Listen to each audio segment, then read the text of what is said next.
Evil death. अपने husband के death के बाद सुजन अपने सारे परिवार को लेके एक नए घर में शिफ्ट होने वाली थी। 17 साल के अपने बेटे क्रिस और 9 साल की अपनी बेटी जीनी सुजन दोनों से ही बहुत ही ज्यादा प्यार करती थी। सुजन की बहन अलीना और क्रिस की फ्रेंड केली भी उसकी घर की शिफ्टिंग के लिए मदद करने के लिए आई थी। पूरी दिन की मेहनत के बाद सुजन ने क्रिस और केली को पूरा शाम एक डब्बे में बंद कर बेसमेंट में रख के आने के लिए कहा और वो खुद डिनर लाने के लिए मार्केट चली गई। क्रिस और केली ने वैसा ही किया। उन्होंने सारा बेकार का सामान 2 बॉक्सेस में भरा और उसे नीचे बेसमेंट में लेकर गए। जब वो दोनों बेसमेंट में सामान रखकर वापस आ रहे थे तब केली का पैर किसी चीज से टकराया और केली धड़ाम से नीचे गिर गई। तभी उन दोनों को किसी दरवाजे की खुलने की आवाज आई। जब उन दोनों ने नीचे देखा तो जमीन पे एक लोहे का बना हुआ लीवर मुड़ा हुआ था। क्रिस समझ गया कि केली उस लीवर से ही टकराई थी और अब उस लीवर की हिलने की वजह से बेसमेंट में बना एक सीक्रेट दरवाजा खुल गया था। जब क्रिस और केली ने उस दरवाजे की दूसरी तरफ झांका तब उन दोनों ने देखा कि कुछ सीढ़ियां बेसमेंट से भी नीचे जा रही थी। वो दोनों थोड़े डरते हुए दरवाजे से नीचे चले गए। नीचे एक बहुत ही डरावना तहखाना बना हुआ था जिसमें से बहुत ही गंदी बदबू आ रही थी। हर तरफ बस अंधेरा और बदबू ही थी। क्रिस ने अपना फोन निकालकर लाइट जलाई और फिर उन दोनों को दिखा कि उस तहखाने के बीचों बीच एक वुडन बॉक्स रखा हुआ था और उस बॉक्स पर लाल कलर का बड़ा सा ताला लगा हुआ था। वहाँ से एक पुरानी पड़ी लोहे की रॉड से क्रिस ने वो ताला तोड़ दिया। उस बॉक्स में और एक छोटा सा बॉक्स था, कुछ वीडियो टेप्स थे और एक लाल कलर की किताब रखी हुई थी। केली हिस्ट्री की स्टूडेंट थी इसलिए वो ये सब देखकर और ज़्यादा एक्साइटेड हो गई। उसे लगा कि वो बुक्स और वो बॉक्स बहुत ही ज़्यादा पुराना होगा जिस पर वो एक बढ़िया सा रिसर्च प्रोजेक्ट बना सकेंगी। वो दोनों उस वुडन बॉक्स को उठाकर ऊपर अपने अपार्टमेंट में लेकर गए। उस दिन सब बहुत ही ज़्यादा थक गए थे और इसलिए डिनर करने के बाद में सब अपने रूम में जाकर सो गए। केली भी अपने घर के लिए निकल ही रही थी तभी क्रिस ने केली से कहा कि उसके जाने से पहले हम दोनों को बॉक्स को खोलकर देख लेना चाहिए कि उसके अंदर क्या है। वो दोनों क्रिस के रूम में गए और उस बॉक्स में से वीडियो टेप को निकालकर क्रिस ने उस वीडियो टेप को अपने पापा के पुराने प्रोजेक्टर में डाली और प्ले कर दिया। जैसे जैसे वो वीडियो चलने लगी क्रिस की और केली की आंखें फटी की फटी रह गई। उस वीडियो में एक लड़की थी जिसे पेड़ से बांधा हुआ था और 2 आदमी उसे लकड़ी से बहुत ही बुरी तरीके से पीट रहे थे। उस लड़की का बाप भी वही खड़ा था और वो लड़की अपने बाप से बार बार मदद की भीख मांग रही थी। देखते ही देखते उस लड़की के बाप ने अपनी लड़की को मशाल से आग लगा दी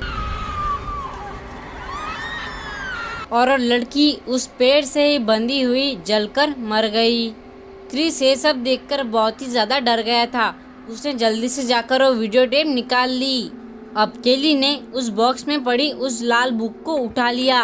जब केली ने उस किताब को खोला तो उसे फील हुआ कि किताब के पेजेस ह्यूमन स्किन से बने थे, यानी कि इंसानी चमड़ी से। उस किताब में बहुत ही ज्यादा डरावनी ड्राइंग्स बनी हुई थी और उस किताब में बहुत ही अजीब अजीब तरीके के मंत्र लिखे हुए थे। जब क्रिस और केली उस लाल किताब को पढ़ रहे थे तब दूसरे कमरे में सुजन के साथ में बहुत ही अजीब अजीब चीजें होने लगी थी। सुजन बेड पर लेटी हुई सो रही थी कि तभी अचानक से उसके पूरे रूम का फर्नीचर जोरों जोरों से हिलने लगा।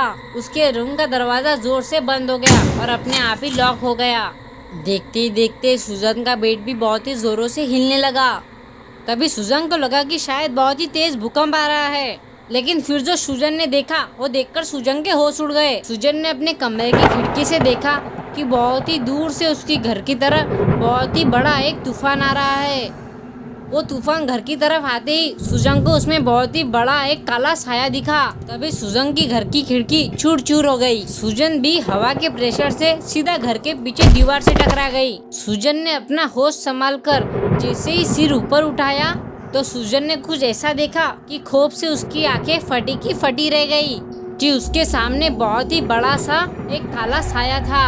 उस साये के लंबे बिखरे बाल थे और सफेद आंखें थी। सुजन की देखते ही वो साया सुजन के अंदर समा गया। दूसरी तरफ क्रिस और केली को सुजन के कमरे से कोई आवाज ही नहीं आई। बुक पढ़ते पढ़ते थके हुए क्रिस की आंख लग गई तो केली भी अपने घर की तरफ निकलने लगी। केली जैसे ही सीढ़ियों से नीचे उतरी तो मानो उसे ऐसा लगा कि उसके पीछे से कोई साया बहुत ही जोरों से इधर की तरफ भागा।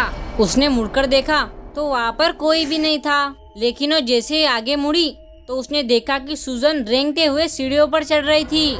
सूजन का चेहरा बहुत ही ज्यादा डरावना लग रहा था कि मानो जैसे उसके चेहरे की हर एक एक नसें दिख रही थी। केली ने जब सूजन का नाम पुकारा तो सूजन ने उसे बहुत ही डरावनी नजरों से देखा और सूजन ने केली का गला दबाकर केली को वही मार दिया।